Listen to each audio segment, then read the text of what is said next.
Help us to see you more clearly, to love you more dearly, to follow you more nearly, day by day. Amen. Please be seated. Hang on to this for just 1 second. We are at the last Sunday of the church year. It is Christ the King Sunday, and I'll show you all. So we're it. That's the last reading. See, we're done for the year. The end there, and then next year we're going to start a brand new year. And this Sunday, at the end of the church year, before we start again with Advent next year, we always mark it as Christ the King Sunday. And it's an opportunity for us to remember why Christ is our King. We just finished reading Year B. We've been reading the Gospel of Mark all year long.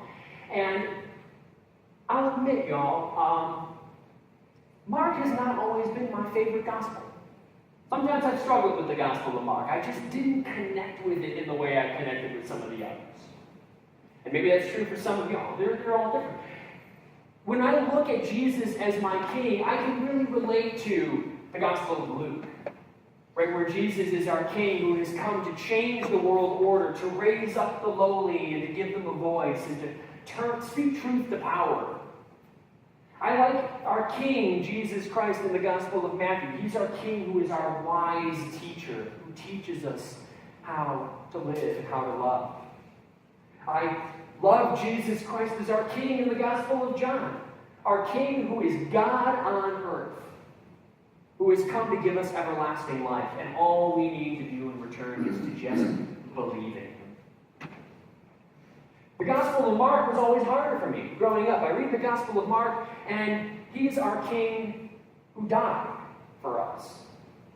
The central focus of the Gospel of Mark is that Jesus sacrificed Himself for us.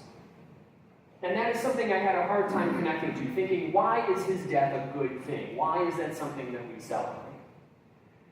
It took me a long time, and what helped me with that, actually, interestingly enough, was two other figures. It was the Reverend Dr. Martin Luther King Jr. and President John Fitzgerald Kennedy. Now, some of you may remember that I was a history teacher before I was a priest, so get ready because we're about to enter into history class. It's 1963, and the March on Washington is getting ready to happen. 250,000 peaceful protesters coming to Washington. Some of y'all may remember. Any of you remember the March on Washington when it was unfolding? People did not know how that was going to go, right? We were a deeply divided nation. People were afraid what was going to happen. And as I was learning it in school, I always really associated the March on Washington with the Reverend Dr. King. And without a doubt, Martin Luther King Jr. was an amazing, amazing person. Changed the world for the better. Opened up people's eyes, brought about love. The world is a better place for having Dr. King in it, without a doubt. But as I was getting ready to teach this history class and teach the March on Washington to my students, I came to realize that the March on Washington was not just Dr. King's sole venture. Actually, there had been 5 or 6 different civil rights organizations all taking part in that. It was really a collaborative effort.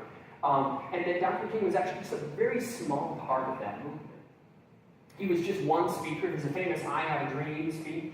It was just one speech out of many very good speeches during that time. And I was surprised to discover, actually just recently, that in the weeks and the months that followed the March on Washington, Martin Luther King Jr. wasn't particularly lifted up as having done anything that important, that noteworthy, above and beyond what other people had done during the march. It wasn't until a few months later, when he was assassinated, that all of a sudden Dr. King's message reached new ears, reached new hearts, changed this world forever. People took notice of how amazing his message was, how profound his love was. It's not, we never say that Dr. King's death was a good thing, but it was powerful. in that it opened people's eyes. It opened people's hearts. There were people in this world that saw the world as it was and saw the world as it should be in a new way, and it changed this world forever. As profound an act of love as it was for Dr. King to be willing to risk his life, to be willing to risk his life for others, to be willing to risk his life for justice and hope and love in this world. And it did end up costing him his life. And as a result, his movement didn't end. If anything, it became more powerful. John F. Kennedy, of course, was one of those people who was swayed by the civil rights movement. And during the March on Washington, he was looking at the Civil Rights Act that had been kind of languishing in Congress and wasn't sure that that was going to pass. We were a deeply, deeply divided nation. The Civil Rights Act by no means was a sure thing. But President Kennedy looked at it and he was swayed by the March on Washington. He was swayed by Dr. King and people like him to say, this is important. In this deeply divided and contentious world, this is important. And he began to work toward the Civil Rights Act being passed. And he, too, was assassinated.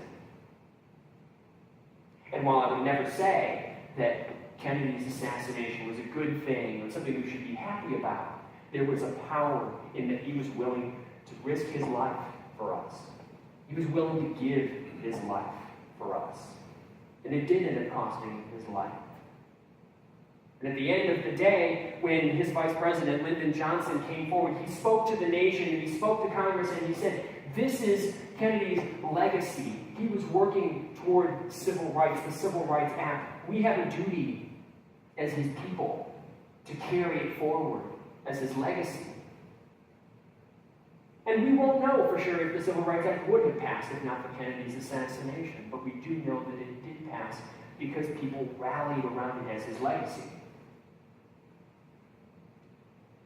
When I hear those messages, I think of the Gospel of Mark. I think of a Jesus Christ who loved us so profoundly that despite being a deeply divided people, despite being people who hurt each other and suffer in this world and sometimes struggle in the darkness, that Jesus Christ would love us that much that he would be willing to risk his life for us.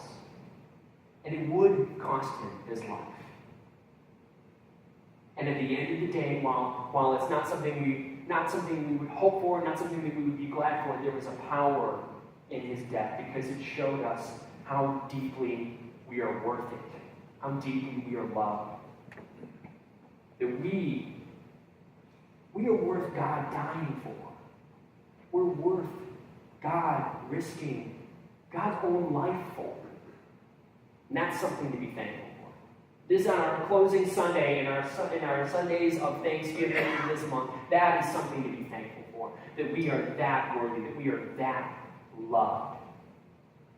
And I'm thankful for the Gospel of Mark. And I'm thankful for the legacy of Dr. King and President Kennedy. I'm thankful for all of the leaders who were willing to show us how much we are worthy.